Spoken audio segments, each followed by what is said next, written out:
আসসালামু আলাইকুম রহমতুল্লাহি ওয়া বারাকাতুহু। আলহামদুলিল্লাহ নাহমাদুহু ওয়া নুসাল্লি আলা রাসূলিল কারীম, আম্মা বা'দ। আমরা এখন আছি পঞ্চগড়ে।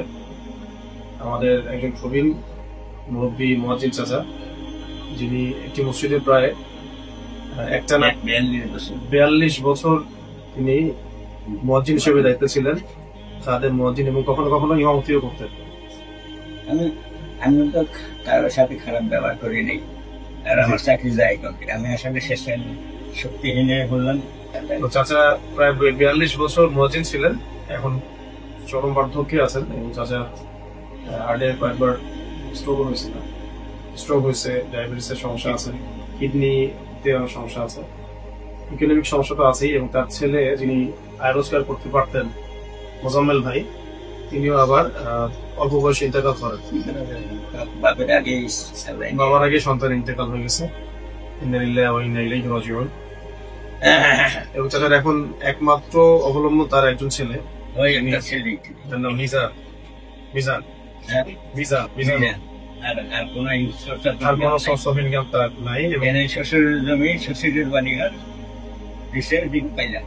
অবশেষে বার্ধক্যে শ্বশুরের দেয়া যে একটা বাড়ি, সেখানে চাচা এখন তার সেই জীবন কাটাচ্ছে নাকি। এখন স্মৃতি শক্তি সংক্রান্ত যে সমস্যা, সেটা তো চাচা ভুগছে না, অনেক কথা মনে রাখতে পারছেন না, বা অনেক কিছু শুনতেও পারেন না গানে। আর এখন তার দেখাশোনা করার জন্য যে আশেপাশের মানুষ, সেটাও চরম ঘাটতি আছে। তার মেয়েরও অসুস্থতা আছে। একমাত্র ছেলে যিনি উপার্জন করেন, তিনিও খুব একটা মনে হয় বড় বেতন পান না, অল্প স্বল্প বেতন পান, এটা দিয়ে তার সংসার চলছে। প্রতি মাসে তার চিকিৎসা খরচ বাবদ প্রচুর অর্থ খরচ হয়। তো মনে হয় 7 থেকে 8 হাজার টাকার ওষুধই লাগে চাচা, নাকি? ওষুধ কত টাকার লাগে মাসে? আমার মাসে লাগে 3,500-4,500 এরকম টাকার ওষুধই লাগে। এটা কিন্তু শহর থেকে একটু প্রত্যন্ত অঞ্চল, এখানে চিকিৎসা ব্যবস্থা এতটা মানে খুব অ্যাভেলেবল এমন না বিষয়টা। সব মিলিয়ে একজন আল্লাহর ঘরের খাদেম, শেষ বয়সে যিনি চরম বার্ধক্যে আছেন, অসহায় অবস্থায় এবং অর্থবিত্ত সহায় সম্বলহীন একটা অবস্থায়। তো আমরা সবার কাছে অনুরোধ রাখবো যে আপনাদের পক্ষে যতটুকু সম্ভব আমাদের ফাউন্ডেশনের মাধ্যমে আপনারা আমাদের কাছে অনুদান পাঠাতে পারেন। আমরা ইনশাআল্লাহ এই টাকাটা আমাদের চাচার চিকিৎসা, ভরণ পোষণ এবং টাকা খাওয়ার পারপাসে আমরা ব্যয় করবো। তো আল্লাহ পাক আমাদের সবাইকে শরীর হওয়ার তৌফিক দেন। চাচা, আপনি কিছু বলতে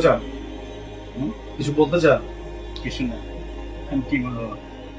কোনো প্রয়োজন আছে আপনার? জরুরত আছে? জরুরত তো করতে আসে মাঝে মাঝে, আলহামদুলিল্লাহ। আর কিছু বলতে চান কিনা? হ্যাঁ, ঠিক আছে।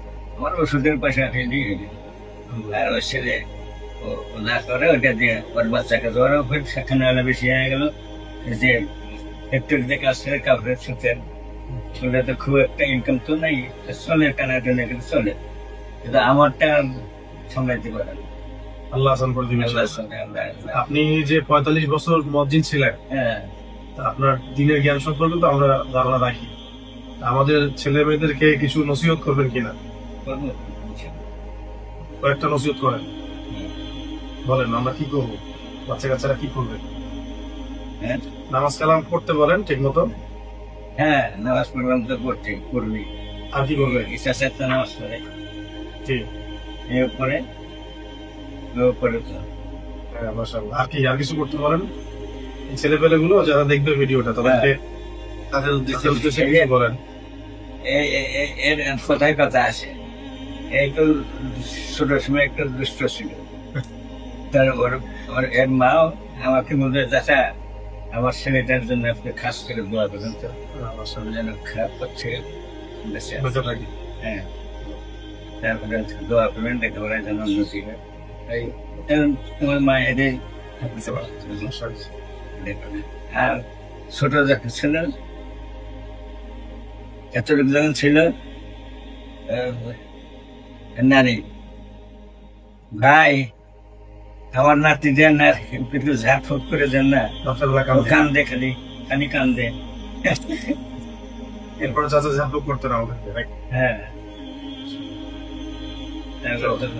দোয়া খায়ের করছিলাম, আল্লাহ কবুল করছে। আল্লাহ আরো উপর থেকে নিয়ে যাও। ঠিক আছে চাচা, ইনশাল্লাহ আমরা চেষ্টা করবো সবসময় প্রতি মাসে মাসে আপনার জন্য কিছু পাঠানো দিয়ে। ঠিক আছে ইনশাল্লাহ। সম্ভব হলে দেবে, না হলে সম্ভব হবে না কেন? ইনশাল্লাহ আল্লাহ পাক চাইলে অবশ্যই সম্ভব। নিয়ে সহজ করে দিবেন আমাদের। ইন্নামা আমালু বিন্নিয়াত।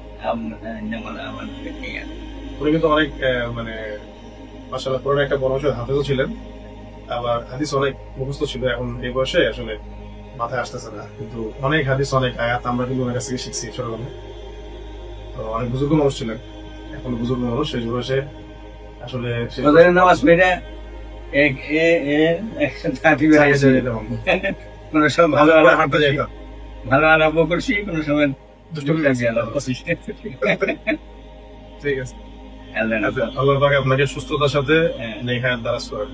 হ্যাঁ, আমার এখন তো শেষ সময়, নিজে বুঝতেছি তো আসলে শক্তি নেই, রক্ত তৈরি কম হয় শরীরে, ওষুধ খাওয়া দরকার। هذه البأس رب الناس واشفيك، لا شفاء إلا شفاء نسأل الله العظيم رب العرش العظيم أن يشفيك. وآخر دعوانا الحمد لله رب العالمين. السلام عليكم ورحمة الله وبركاته.